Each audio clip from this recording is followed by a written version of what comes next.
সালামু আলাইকুম। দৃপবিন্দনের পক্ষ থেকে আপনাদের স্বাগতম। সুধী দর্শক, আমি এখন দেখাবো মাত্র 3.5 গজ কাপড়ে কিভাবে প্লাজো এবং কুর্তি ডিজাইন করেছি। আপনাকে সৃজনশীল, প্রতিভাবান এবং মানবিক মানুষ হতে হবে। নিজের প্রতিভা ও শ্রম দিয়ে সমাজের মূলধারায় উঠে আসার চেষ্টা চালিয়ে যেতে হবে। ঠিক যে পথে অনেক কালজয়ী কবি, সাহিত্যিক, দার্শনিক, বিজ্ঞানী ও সফল উদ্যোক্তারা হেঁটেছেন।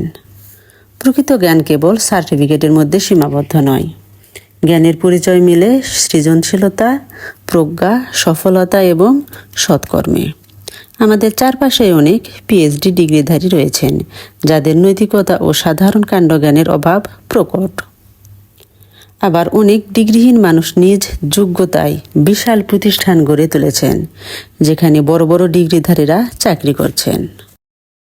হিংসা, সংকীর্ণতা, হীনমন্যতা দিয়ে কাউকে ছোট করা যায় না। যারা নিজের প্রতিভা দিয়ে সমাজকে কিছু দিতে পারেন, তাদের প্রকৃত মূল্যায়ন সময়ের হাতেই থাকে। অন্যথায় ইতিহাসের অনেক কিংবদন্তি মানুষই হয়তো হারিয়ে যেতেন। সুধী দর্শক, আমার চ্যানেল ফ্যাশন রিলেটেড। এখানে বিভিন্ন ধরনের কাপড় তৈরি করা হয়। আমি আজকে দেখাচ্ছি মাত্র 3.5 গজ কাপড়ে কিভাবে বড় প্লাজো এবং কুর্তি ডিজাইন করেছি। সেলাই আপনারা দেখতেই পাচ্ছেন। একবারে শুরু থেকে আমি দেখানোর চেষ্টা করব, আপনারা ধৈর্য ধরে দেখতে থাকুন। যাদের ওভারলক মেশিন নেই, তারা এভাবেই কিন্তু সেলাই করতে পারেন। প্রথমে সিধা দিকে সেলাই করে তারপর লুকানো সেলাই করতে পারেন। আমার প্লাজো হয়ে গেল। এরপর দেখাবো কুর্তি। প্লাজো কাটার পরে সাইড থেকে যে কাপড় বেঁচেছে সেখান থেকে আমি কুর্তি ডিজাইন করছি 6/7।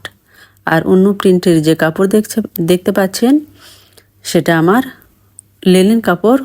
অন্যটা লেলিন কাপড়ের সাথে আমি লেলিন কাপড় মিক্স করে দিয়েছি, তাহলে কাপড়ের হ্যাশটা সুন্দর হবে।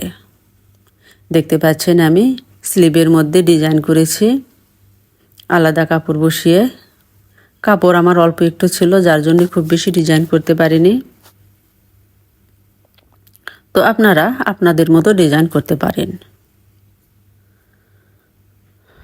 সুধী দর্শক, আমি আপনাদের একদম শুরু থেকে দেখানোর চেষ্টা করব। আবারও বলছি, গলায় ডিজাইন করেছি, নিচে ঝুলে। সম্পূর্ণ কাপড় তৈরি হওয়ার পর আপনাকে অবশ্যই আয়রন করে নিতে হবে। আয়রন না করলে দেখতে ভালো লাগবে না। কাস্টমারকে একদম পরিপাটি করে সুন্দর করে গুছিয়ে দিতে হবে। প্যাকেটজাত, বাজারজাতকরণ করতে হবে। আপনারা যখন পোশাক তৈরি করবেন, তখন অবশ্যই কাস্টমারের চাহিদা অনুযায়ী করার চেষ্টা করবেন। আপনাদের যদি কোনো ডাউট থাকে কাজ সম্বন্ধে, অবশ্যই কমেন্টের মাধ্যমে জানাবেন। সুধী দর্শক, আবার নতুন ডিজাইন নিয়ে হাজির হব। সেই পর্যন্ত আপনারা ভালো থাকুন, সুস্থ থাকুন। আল্লাহ হাফেজ।